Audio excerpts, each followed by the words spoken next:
અને જય મહાદેવ. કેમ છો બધા? મારી ચેનલ એચરાજ ફૂડ સ્ટેશનમાં તમારું સ્વાગત છે.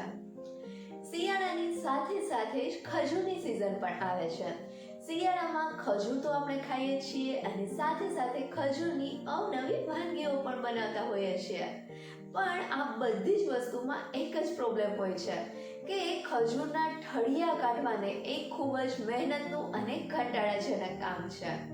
પણ આજે હું તમારી સાથે એવી રીત લઈને આવી છું કે આ સિમ્પલ ટ્રીકથી તમે ખજૂરના ઠળિયા ખૂબ જ ઓછા સમયમાં કાઢી શકશો. તો ચાલો આ ખજૂરના ઠળિયા કાઢવાની રીત જોઈએ. ખજૂરના ઠળિયા કાઢવા માટે સૌથી પહેલાં અહીંયા મેં 500 ગ્રામ ઠળિયાવાળો ખજૂર લઈ લીધો છે. તમે બજારમાં મળતો કોઈ પણ ઠળિયાવાળો ખજૂર લઈ શકો છો. અહીંયા મેં લાલ ખજૂર લીધો છે, તમે કાળો ખજૂર પણ લઈ શકો છો. અને હું વિડીયોમાં જે રીતે બતાવું તે રીતે જ તમે કોઈ પણ જાતના ખજૂરના ઠળિયા ખૂબ જ સરળતાથી કાઢી શકશો. હવે આ ખજૂરમાં તમે જોઈ શકો છો કે દાંડલીનો ભાગ નથી, પણ જો ખજૂરમાં દાંડલીનો ભાગ હોય તો તે દાંડલીના ભાગને કાઢી લેવો. એ સિવાય જો તેમાં કોઈ પણ જાતનો કચરો લાગે તો તે કચરો કાઢી લેવો અને જરૂર લાગે તો ખજૂરને ચોખ્ખા પાણી વડે ધોઈને એક વખત સૂકવી દેવો, જેથી ખજૂર એકદમ ચોખ્ખો થઈ જાય. અને હવે આ ખજૂરની એક પેચીને આપણે અલગ કરી લઈશું. જનરલી આપણે ખજૂરના ઠળિયા આ રીતે હાથની મદદથી જ કાઢતા હોઈએ છીએ, પણ આ રીતે ખજૂરના ઠળિયા કાઢવાથી આપણા હાથના અંગૂઠા દુખવા લાગે છે અને સાથે સાથે આ ઠળિયા કાઢવામાં વાર પણ લાગે છે. અને આ હાથની જગ્યાએ તમે નાઈફની મદદથી પણ કાઢી શકો છો, પણ એમાં પણ વધારે વાર લાગે છે. હવે ખજૂરના ઠળિયા કાઢવા માટે અહીંયા મેં 2 પ્રકારની સ્ટ્રો લીધી છે, પ્લાસ્ટિકની અને સ્ટીલની. જો તમે પ્લાસ્ટિકની સ્ટ્રો લ્યો તો થોડી મજબૂત હોય તેવી સ્ટ્રો લેવી, કેમ કે નહીં તો સ્ટ્રો વળી જશે, એટલે થોડી મજબૂત સ્ટ્રોનો જ ઉપયોગ કરવો. હવે આ ખજૂરમાંથી એક ખજૂરની પેસી લઈ લેશું અને ખજૂર ઉપર જે દાંડલીનો ભાગ હોય તે સાઈડેથી એકદમ વચ્ચોવચ્ચ આ રીતે સ્ટ્રોને આપણે પ્રેસ કરીશું, જેથી તમે જોઈ શકો છો અહીંયા ખૂબ જ સરળતાથી તેનો ઠળિયો નીકળી રહ્યો છે.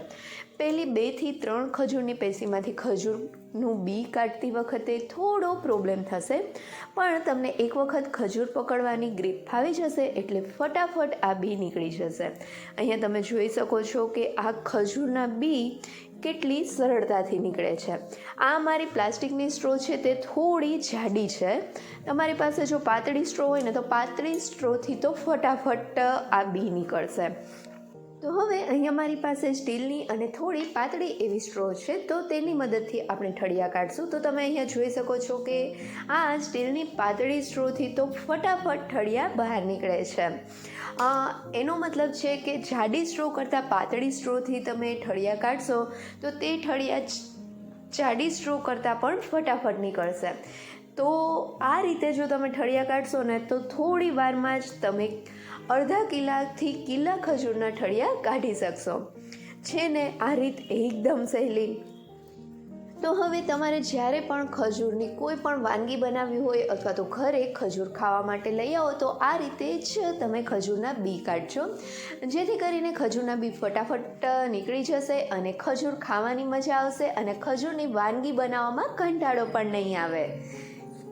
અને આવા જ નવા વિડીયો જોવા માટે મારી ચેનલને જો હજી સુધી તમે સબસ્ક્રાઈબ નથી કર્યું તો નીચે આપેલા સબસ્ક્રાઈબ બટન પર પ્રેસ કરો અને બાજુના બેલ આઇકન પર ક્લિક કરો, જેથી તમને મારા નવા વિડીયોનું નોટિફિકેશન હંમેશા મળતું રહે. અને તમને આ ખજૂરના ઠળિયા કાઢવાની રીત કેવી લાગી તે મને કમેન્ટ કરીને જરૂરથી કહેજો. અને જો રીત ગમી હોય તો વિડીયોને લાઈક કરજો અને તમારા ફ્રેન્ડ્સ સાથે શેર પણ કરજો.